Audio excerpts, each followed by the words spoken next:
Over the wicket again. It's time to grow it, and he's heaving this one up very, very high. How's the distance? Williamson's under it, and Williamson's taken the catch. Rohit Sharma's gone. He hit it very high. It was a cross seamer from Southey, and New Zealand strike. India, they lose their first, 71 for 1. Silence in the stadium. Grant Elliott mentioned it before. A slow ball from Tim Southey. We spoke at the start of the over, rolling his fingers across at only 113 kilometres an hour, and Sharma decided he was going to go through with it straight up in the air. Tremendous catch from Kane Williamson, running backwards. Well, bung knee, bung thumb, and he still manages to... That was a heck of a catch. He's turned around over the left shoulder, run back, and almost had to steady himself 2 or 3 times, but Rohit Sharma could not help himself. It's going to be a tricky juggling act for Kane Williamson today. You just get the feeling he's going to have to change and rotate and think outside the box a little bit about when he uses different players. Here's Gill waiting for Ravindra, and he gets a full toss, drives it down to long off, trots through for the easiest of singles, and then gets a raucous applause from the Waikiki Stadium crowd. Shubman Gill, 50 from 41 deliveries. Indian crowd are on their feet because Kohli is one shy of a half century. Here he is, and he's going to get it by smashing it down the ground, down to long on. Mitchell does the fielding, but Kohli gets through for another one-day international half century. He's 50 from 59 deliveries, in India 194 for 1. And it's Ferguson bowling to him, flicking on the onside. He's got a gap too. Here's Virat Kohli. He should get back for 2. He turns, does Virat. The arms are in the air. There's the leap and fist pump, and he's on his knees. Virat Kohli gets one-day international number 50 in a World Cup semi-final. He's 100 from 106 deliveries. The helmet's off. It's a wave to the crowd. It's a recognition of the man in the grandstand, Sachin Tendulkar. 50 one-day international centuries. Unbelievable stuff in India in the World Cup semi-final. Cometh the man, cometh the hour. It's 297 for 1. This man has lit up the World Cup. Incredibly, 16 wickets and an average of 9. He starts around the wicket and gets a wicket first ball, thick outside edge, diving catch. It's a beauty from KL Rahul. Oh, it's Mohammad Shami's World Cup. It's his world, we're all living in it. 30 for 1, Conway gone for 13. What a beauty. Bit of nibble, getting the ball full. Conway looks really disappointed. It was full enough to drive, but the nibble and the seam presentation just perfect from Shami. Just moving away from Conway, and what a catch from KL Rahul.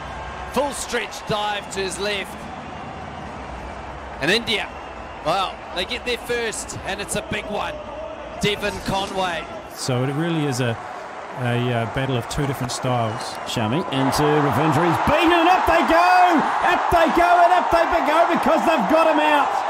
It was a ball sort of backward of the length. Shami strikes again, nicked the outside edge of Ravindra's bat, and the rising star of the World Cup is gone. New Zealand lose their second. It's 39 for 2. India right on top. This is a fascinating period. He's in from over the wicket, and Mitchell will turn it into the onside and gather a comfortable run and bring up a quite sensational 100. Round of applause from Grant Elliott next to me, and understandably so. Daryl Mitchell has mixed power and precision to reach triple figures of just 85 balls. Bravo, Daryl Mitchell. What a knock. 100 not out exactly. His 6th one-day international 100, and New Zealand 220 for 2. Oh, he's got some big match temperament, Daryl Mitchell. Doesn't matter what format, T20, Test match cricket, one-days. He just keeps churning out the runs, and he's not finished. Puts the helmet back on. He knows he's got an even bigger job to do. Shami now to Williamson, who flicks him high over deep backward square. Has he got enough? I don't think he has, and he's taken on the boundary. He got underneath. Didn't hit it long enough. And Shami You just cannot deny this man. Another wicket.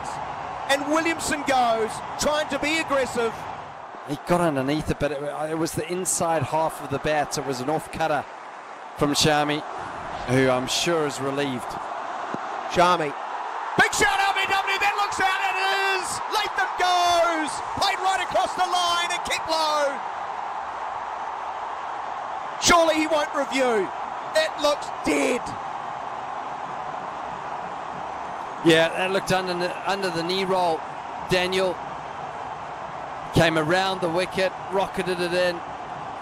Tom Latham knows he's not even reviewing it. He's walking off. Dead as you like. And bullseye for Mohammad Shami. Seam up, back of a length, just under the knee roll on the front pad, hitting middle and leg. Rohit Sharma animated for the right reasons now. Captain Grumpy looks very happy. We might have a new man of the match. 3:27 for 9. Ferguson gets it outside edge and Shami has 7. Count them all, 7 wickets for the right arm paceman, who has been on a whole different level to any other player with the ball at this World Cup. Earlier today it was Virat Kohli scoring his 50th one-day international 100, and now Mohammad Shami has 7. Surely, Daniel, surely that's a man of the match performance. You would like to think, Grant Elliott, but what I do know is India, this juggernaut rolls on to a World Cup final. They have beaten New Zealand by 70 runs. An early onslaught with the bat continued as they peppered the rope. 234 runs and boundaries as New Zealand conceded 397 for 4 off their 50 overs. Hundreds to Kohli and Iyer. New Zealand just could not get going in this game, despite a late sort of fight. Thanks to Williamson and Mitchell, they gave them a glimmer of hope, but only a mere glimmer. It wasn't to be. There will be no third straight final for the Black Caps. They are eliminated from the Cricket World Cup in India, and the hosts now wait for semi-final number 2 to find out who they will play. Will it be Australia? Will it be South Africa? We hope we find out tomorrow night, weather permitting.